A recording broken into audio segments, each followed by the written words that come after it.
Buenos nachos, amigos, and welcome to Record Breakers Christmas edition, holiday edition. We're going to be inclusive, but we're here in the Christmas episode to celebrate all the holidays in this one day and hanging out together, so have a wholesome time for this wonderful second edition of our Christmas episode. Of course, we have our regular jolly merry men cohorts. We've got Patrick. Hello. We've got Drew. Ho, ho, ho. And we've got Brett. Here is something you can't understand. How I could just review an album. Yes. We're here to talk about an album. We're here to talk about something wholesome, family-oriented. Actually, it sounds like I'm about to reveal something. I'm not even sure I'd call this family oriented. The whole album's about fucking. Well, am I the only one who gathered that? That's how you make a family. I guess. You know, he's a married man. He likes to bang his wife. We're gonna talk about some country. We're gonna be talking about an album I found at a Goodwill in Atlanta. We're gonna be talking about Dale McBride's Let's Be Lonely Together, because I saw this face and I had to buy this album. Oddly enough, Dale McBride is actually pretty prolific in a sense, musician. Was signed by Dean Martin himself to Reprise Records for a moment. Has worked with other people. His son had Terry McBride, I believe his name is. Has a band called McBride and the Ride. Has written singles for Brooks and Dunn. He's charted. But we're gonna talk about Let's Be Lonely Together, the album I found and had to buy. Of course, you know we're not country music experts. We're not big on the country, so we decided to bring in a ringer, somebody to be our country music expert, and also he's the guy that was there when I found this album. We have Matthew Squiggles Walton. How you doing, Matt? I'm pretty great. I am also, as far as I know, the only born and bred Texan. Yes. Here. Yes. Obviously not the only one in existence. Obviously. The only Texan here. Nope, there's just one. And that's Squiggles me. represents the entire state of Texas. There's one person with that license plate, and it's Squiggles. Well, he was born and bred. Yes. Yeah. Born and bred in Texas. Yeah, we're going to talk about a gentleman that hails from Lampasas. We're going to discuss it with a gentleman that hails from Denton and a gentleman that currently lives in Austin. None of the rest of us have any connection to Texas, as far as we know. Yeah, Dale McBride, Let's Be Lonely Together. Let's talk about expectations from the crew. I'll start with the current Texan, Patrick. What were your expectations coming into this album? I had no idea.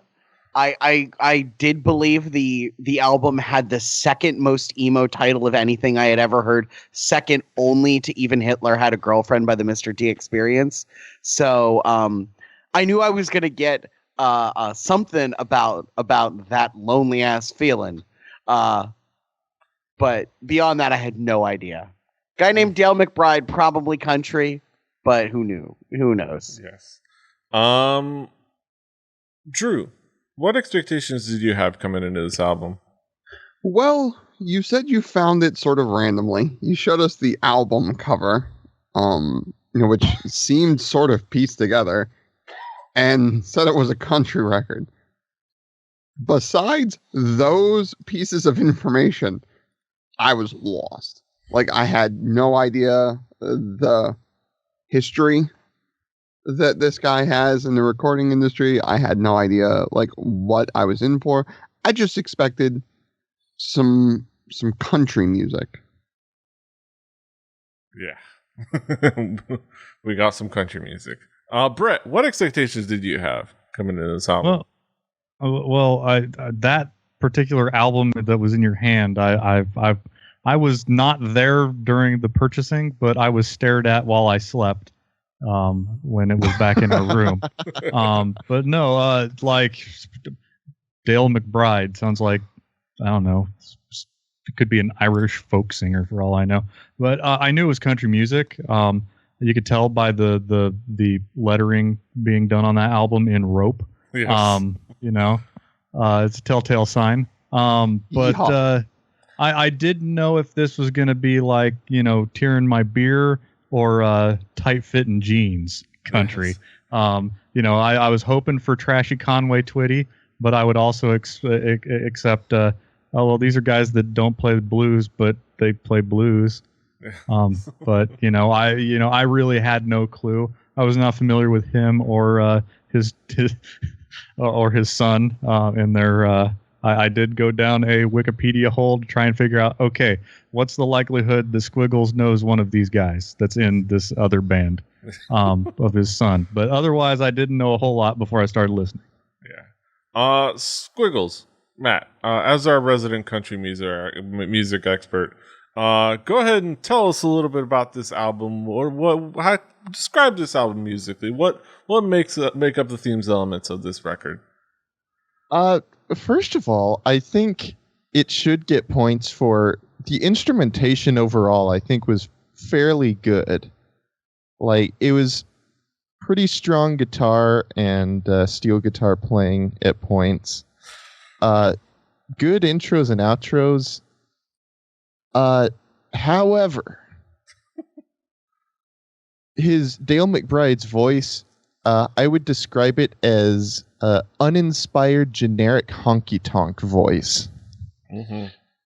There is no emotion behind it, and if what little emotion there is, it's just kind of mildly sad. Like, he sounds bummed. Not even full on sad, just kind of bummed. Yes. Like his softball team lost. Yeah. But Squiggles, what is it that what do you know? What makes you a country music expert? What's your honky tonk voice?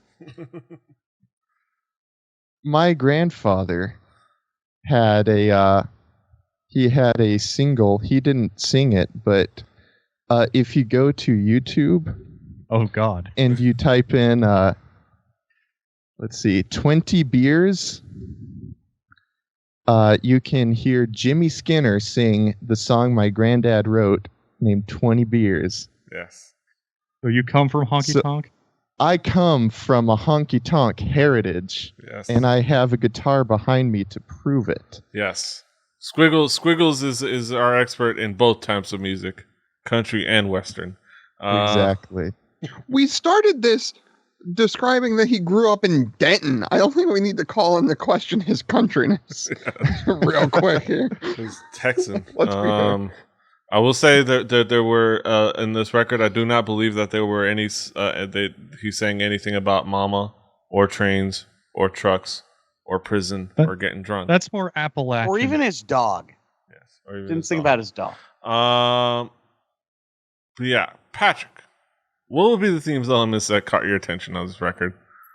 This is the most wholesome album about fucking ever.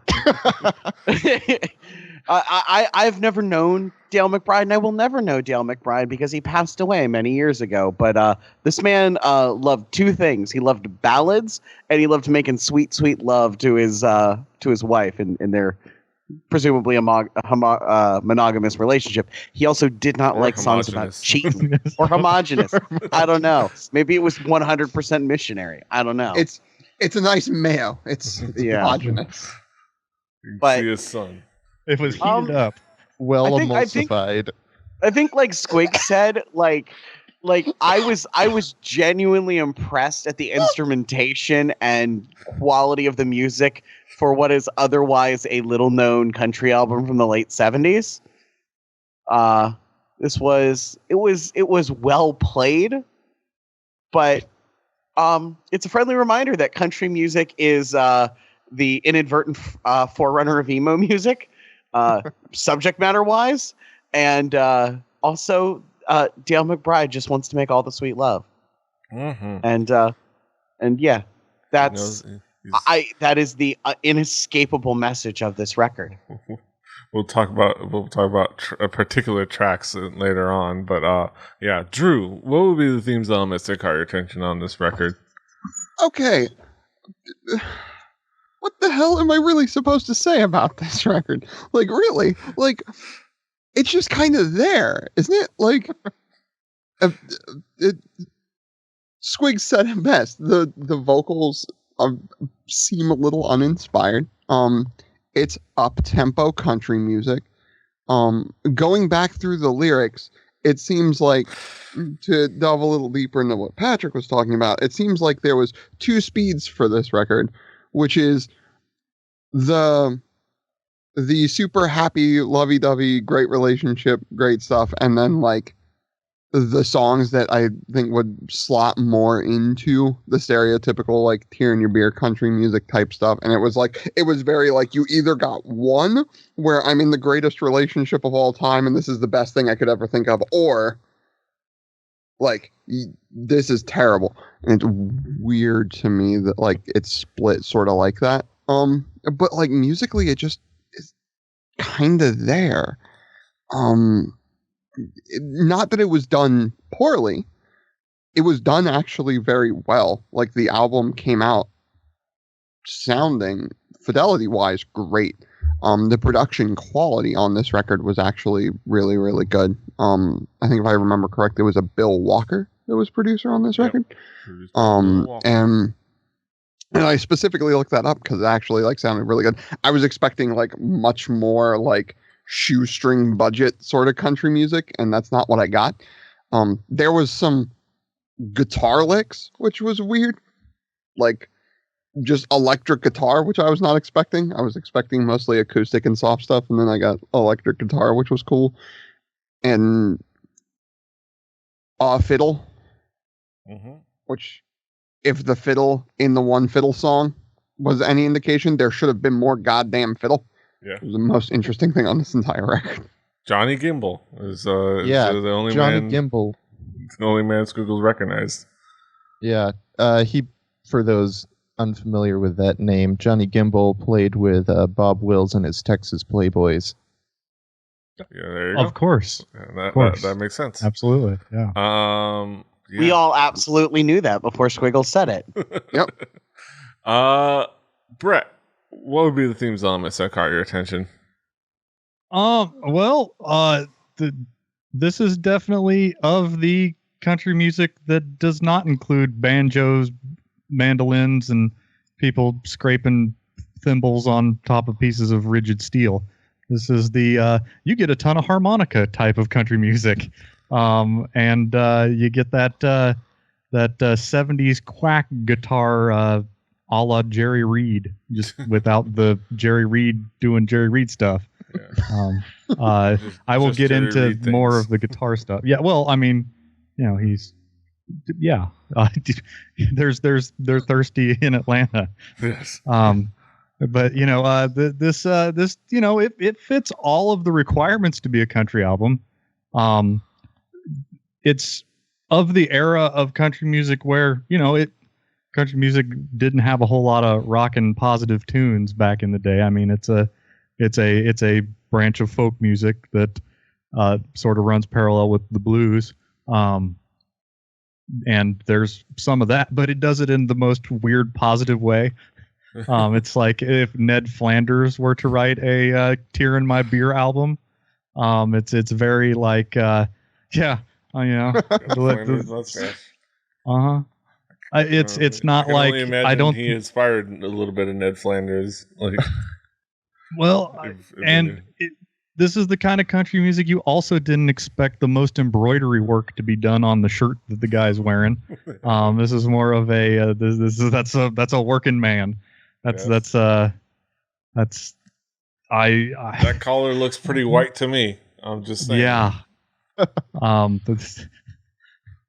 I don't know if his pistol had an ivory handle, if his tie was a bolo tie, but you know, he didn't absolutely scream "This is Texas," which, you know, is kind of rare for, you know, a musician from Texas.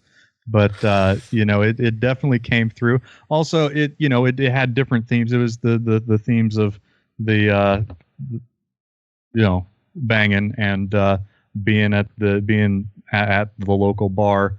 That's most of my experience with country music has been the mountain people type of like I work in a coal mine, I make whiskey in the holler. This is more the more fine tuned. They would not have a dobro, they would have a steel guitar. Yeah. And they do. There's electricity where they play. That's right, and running water. Yes. Imagine. I would like to point out that I brought up the Wikipedia page for Lampasas, Texas. There is a references and pop culture section that I would like to go over real quick. Yes. Apparently, the McBride that we were talking about grew up here, from here. It's mentioned in a Hank Williams Jr. song. Texas Women. Also, it was Lampasas, Texas is the title of the second episode of the CBS Western television series Trackdown. It's aired in 1957. The storyline follows a guy trying to block the town from carrying out illegal lynching of an innocent man. Lampasas, Texas, yes. Where we get Dale McBride and illegal lynchings in TV. And also, which you get to hear whatever clever voice you've set your Waze to when driving in Austin. Because if you get on 183 North, all the signs say it's towards Lampasas. Yeah. Towards Lampasas. Yeah. This record. Speaking of steel guitar, Squiggles. What would be some of the key tracks for you? So the very first song, A Sweet Love Song the World Can Bring, it starts out, and I kind of think, the first little bit, just the intro, I think, this might be pretty good. It does have a whole string section, which always gives me pause in a country album. But, it had a nice bit of a driving beat. And then he starts singing, and then it's just downhill from there. You Left a Lot of Woman. This was... I fucked your bitch.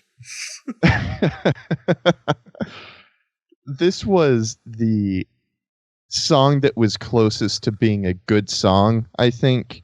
It has this kind of groovy intro. Squiggles is throwing shade.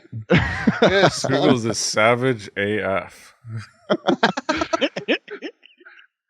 It's a groovy intro, and even when he starts out singing, he's kind of getting into it, but it's like he remembers where he is, and then he just kind of shrinks back down and just stops putting any emotion or force behind his singing. I think if someone were to record a cover of this, it would probably be a pretty good song. And the ending is also pretty good. It's about as good as the intro, I thought. The last song I'm thinking about is I Know the Feeling. It's, again, not a bad intro. It reminds me a little bit of New Riders of the Purple Sage, which was a country band that started out as an offshoot of the Grateful Dead. Buddy Cage played steel guitar and after the second album onward. And it had a little bit of that. And again, it has this kind of blasé vocal, but okay, whatever. It's fine. And then he gets to the ba ba ba bam bam interlude. And all I can think of is there could have been an instrumental break right here. But instead, you decided to have Dale McBride and all the background singers singing bam bam ba bam bam bam bam ba bam. Yes. And then at the end, because we need even more bam bam ba bam bam, we do a truck driver's gear change, which for those unfamiliar with that, this is a quote from the website that is now defunct, and you have to go to archive.org's Wayback Machine to visit the website. But this reflects the utterly predictable and labored nature of the transition, evoking a tired and overworked trucker ramming the gear stick into the new position with his or her fist. And so basically, you have bump, bump, bump, bump in one key, and then they go one more time because we got to hit a time threshold and fade out. And so they move it up a half step and keep on going with another round of bump, bump, bump, bump. Yeah. It's the truck driver's gear change. It's you can also check it out on TV Tropes. Yes. Yeah, it is that. It's very common in music. Is that going up a key or going up a little bit, something like that, just to like amp it up again, kind of an artificial amp up, like artificial like mood lifter. Yeah. It's an amp up, artificial amp up, and used to prolong the song. Yeah. And to demonstrate that a woman can sing at a key slightly higher. Yes. True. Yeah. It's usually for that. I will say, what was that? It was like, what was the name of that band? It was like something, the Purple Sage. New Riders of the Purple Sage. I know that we talked about it. I talked to you about it off camera before, but I had a customer at work at my day job that discussed the Grateful Dead, the fact that you love the Grateful Dead, and he actually mentioned that he went to a show at a university back where he lived at, where they opened for the Dead. Oh, very cool. And he was talking about them, and it was like, nobody, he was sitting there going, yeah, how are the Grateful Dead gonna top that? And then the rest is history. Jerry Garcia played steel guitar on New Riders' first album. Yeah, I know. He was telling me about how he was sitting in with them at like the opening for them for his band. It's like, it was cool stuff. But moving on, Patrick, some of the key tracks for you. I'll do the record breakers thing and start with the opener. A sweet love song the world can sing. This guy just wants everyone to be happy, and he's gonna fucking sing about it. This is a song for our divided times. We just need a sweet love song that the whole world can sing. This will bring us all together. Yeah. Yeah. Is this the one we want to go with?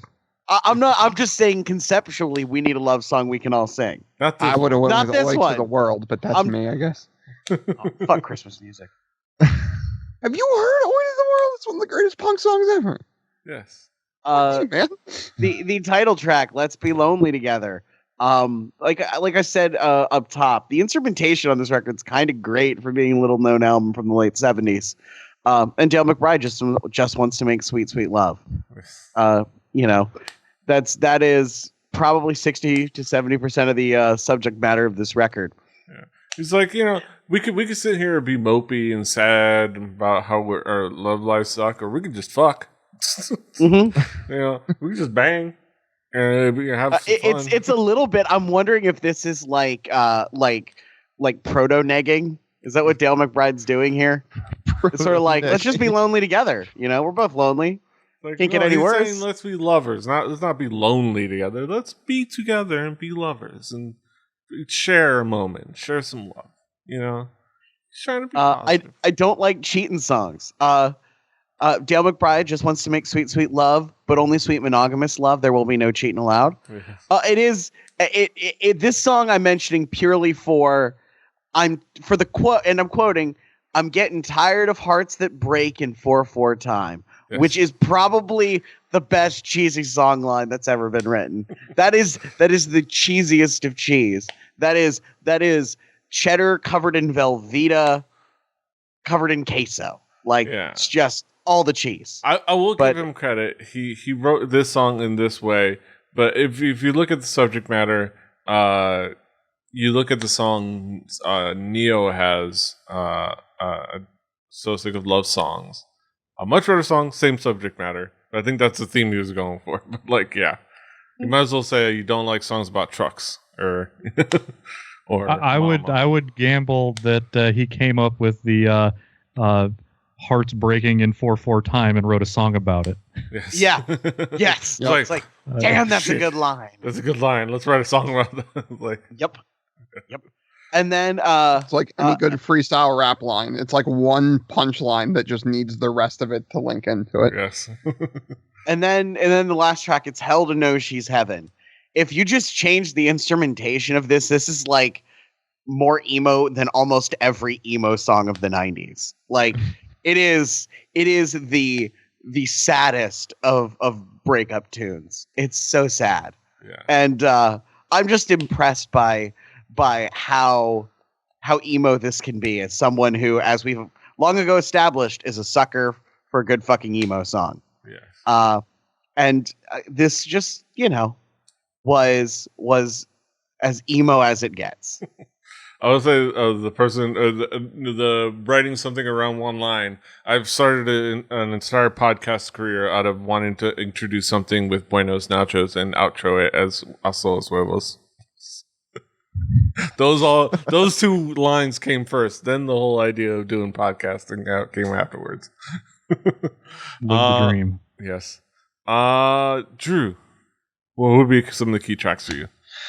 Well, we'll open with the open. A sweet love song the world can sing. Seeing the cover art, hearing we were doing a country record, hearing how and where it was found, and hearing where this guy was from, I did not expect punchy electric guitar to open the record. But that's cool. I'm all right with that.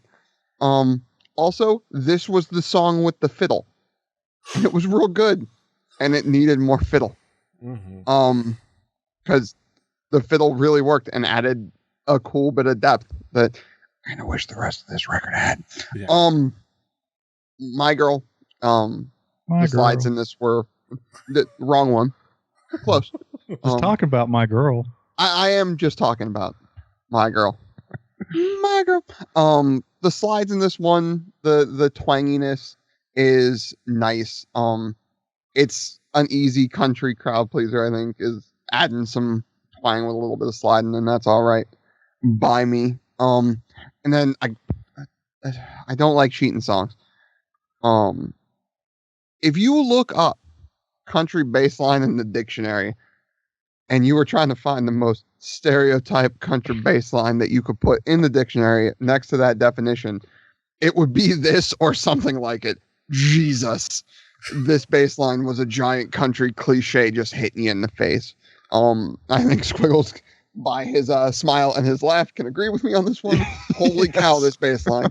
And then the entire song is, I hate country music cliches. And I'm like, tell your bass player to play something different then, bruh. Like, sud, dude, what are you doing? And then one more Christmas present. It's Hell to Know She's Heaven. And I'm specifically bringing this up to bring up the fact that, like, 4 tracks earlier, he said he hated country music cliches. I'm just going to point that out as the most tear in your beer country music songs I've heard in a very long time. Jesus. Yes. Yes. Brett, what key tracks would you zero in on? I too will talk about My Girl. Unbeknownst to everybody here, I'm doing some research. Breaking news.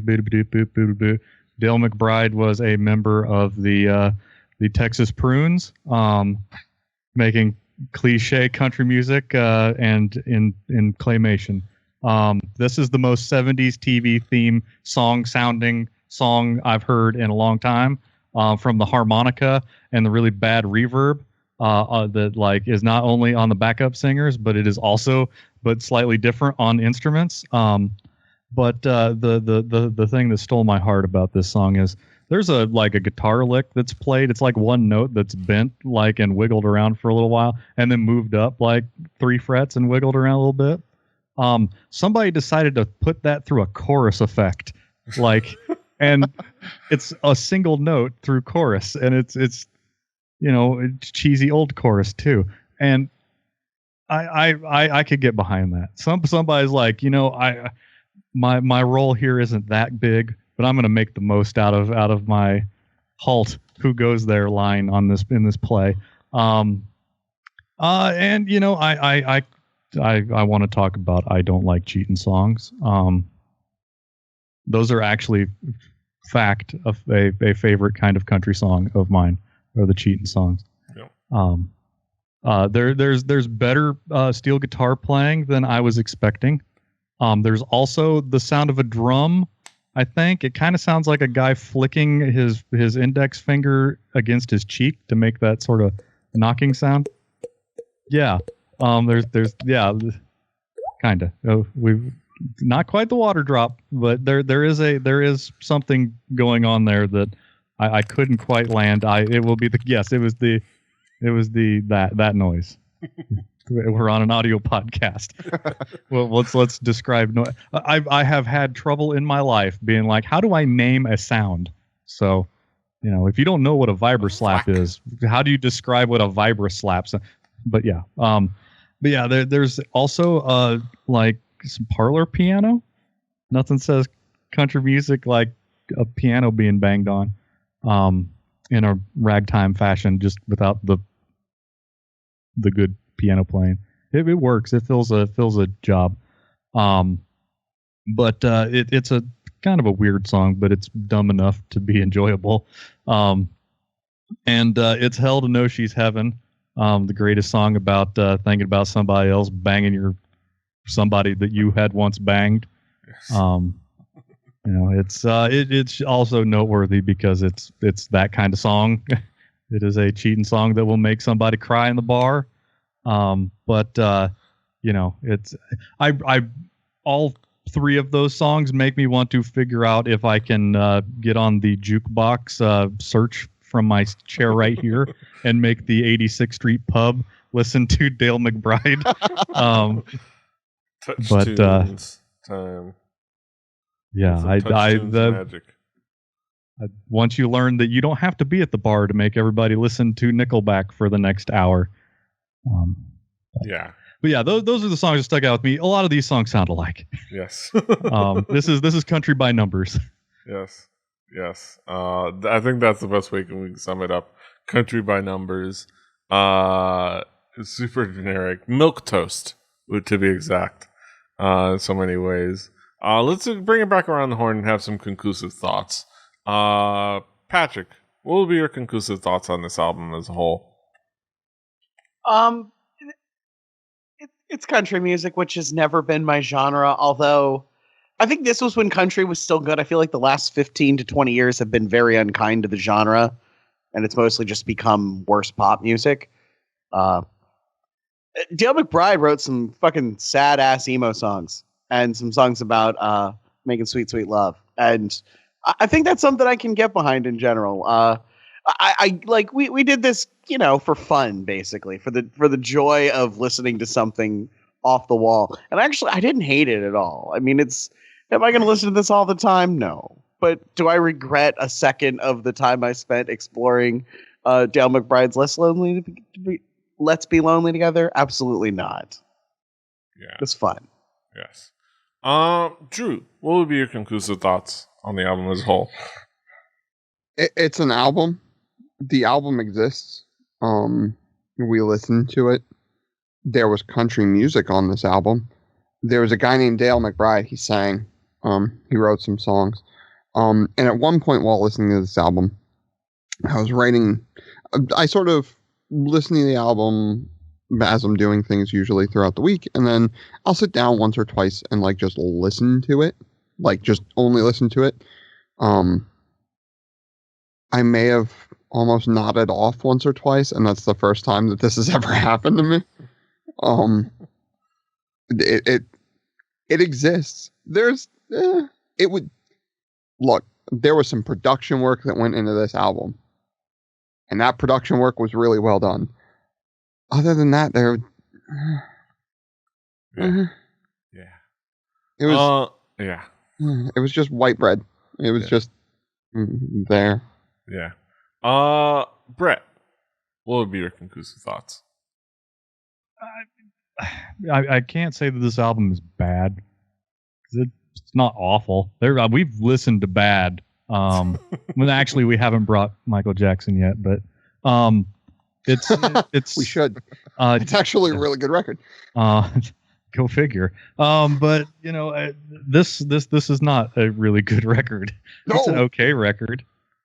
It's dumb in the way old country music is like that. It's sort of dumb. I mean, yeah. if you're into recycled themes, if you're into people doing things that have been done before, just not as well. Excitedly. Yeah. But you got to give it to the guy. He's got his face on the cover of an album, and his name written in rope. I bet he has a really awesome belt buckle and probably a cool car at the time of that photo. Yeah. But he's probably an okay dude to hang out with. I don't hate the man. His son is an okay dude, and you can probably go check out his band. There's a guy with the last name of Vaughn in his son's band, and I doubt that he's related, but I bet he wishes he was. Yeah. But this is a country album where most of the people on the Wikipedia page do not have hyperlinked names. So, it's one of those. Yeah. It happened. And then it ended up at a Goodwill in Atlanta, Georgia. It's not one somebody kept. And yeah, Dale McBride, God's bless him. He did sound like a married dad singing country music, because he was a married dad singing country music, and I think that's the biggest thing that the biggest sign, the biggest telling factor. He was not a wild musician, young musician out about on the town. He was married and had a kid. I just had a revelation in my own head of what the album cover reminds me of. It's Woody's Roundup from Toy Story 2. Oh, yeah. Yeah. You're welcome, Internet. Yeah. But yeah. We have our opinions, but let's talk to a true expert in the field, and let's get his conclusive thoughts. Squiggles, by your expert opinion, what's your conclusive thoughts on this album as a whole? I think this was pretty close to being a good album. Like I agree that it wasn't a bad album, but it was close to being a good album, but it just failed at every step on every track pretty much. Just when I thought a track might be good, the singing, it was mainly the singing. It just ended up letting me down and leaving me in disappointment. Which coincidentally is now going on my list of song ideas. Letting me down and leaving me in disappointment. Yes, sir. Let's build a song around it. It's a hit. I think so. Yeah. Yeah. This is a fun little ride of just discovering a fun little good thing at Goodwill. Just an amazing picture, an amazing looking dude, and a mustache. And I think it was fruitful, and it made for a fantastic special episode. Now we get to our haiku reviews. We sum it all up in poetic form. Let's go same order. Patrick, what is your haiku? A country album. Dale McBride just wants sweet love and no cheating songs. Mm-hmm. Drew, what is your haiku? Petey found country, and we had some work to do. Made me take a nap. Mm-hmm. Brett, what is your haiku? A good exercise. It's good music adjacent, but it isn't great.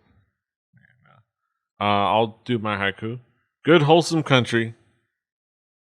Perfect album for those that don't like cheating songs. Squiggles, Matt, what is your haiku? Almost good album. Fatal flaw at every turn. I'll take New Riders. Mm-hmm. I'll take New Riders as well. Hell, we could probably even maybe next time, Squiggles, when you're here for our actual album, we'll do something from them or the Dead. That'll be a fun work with experiment. But that's another time. Hope everyone enjoyed this fun little romp at some milquetoast country music and an amazing mustache. Squiggles. It's really the mustache paired with the hair, I think. Yes. The mustache, the hair, and the smile. The kind of the Luke Skywalker haircut, yeah. The defeat in the eyes of marriage, just you can see there. Yeah.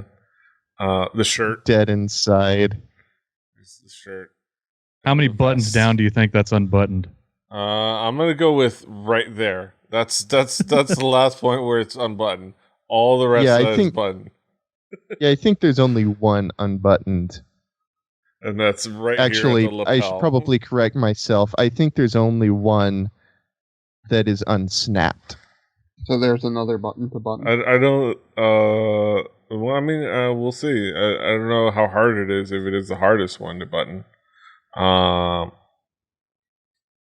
Thank you, Petey. I don't see a button there, but yeah, that's beside the point. No need to prolong this. There's we'll get back to our regularly scheduled programming. At a regular date. But hope everyone is having a great holiday season. And a nice Merry Christmas, and I hope everyone finishes out this weird ass year well, and has a great time, and has a great 2017. We all wish you happiness, joy, and happiness. Yeah. Squiggles, he's at MRiddickW. Matt, what do you got? Anything going on in the world? Just MRiddickW pretty much everywhere. MatthewWalton.net is where you can find my music stuff when I bother to put stuff up there. I'm hoping to get another video up fairly soon. And I got a text from one of the guys I play with, and he said, "Let's record a mini Christmas album." And I said, "Okay." So who knows? Maybe that'll be up there soon. Yes, or it will have already been up there. Yeah, this is up on Christmas, so look out for that. Maybe there's something there. So go over there. But yeah, all the rest of us, you can find us all over the internet. Patrick is at Swagger. Britt is at HibbityBibbard, HIBBITYBIBBARD. Drew is at XJuciferX. I'm Petey Rave. The show is 4 Record Breakers. That's the number 4 Record Breakers. RecordBreakersPodcast.com. RecordBreakersPodcast@gmail.com. Rebelli.net for this and other shows. Rebelli TV on places. iTunes, Stitcher. All of the things. Until next time. What are we doing next week? I don't know. A regular episode. It's okay. In 2 days, we'll do a regular episode. I don't remember. This is our Christmas special. So, happy holidays and a Merry Christmas to y'all. Don't cheat. Hasta los huevos. Toodaloo.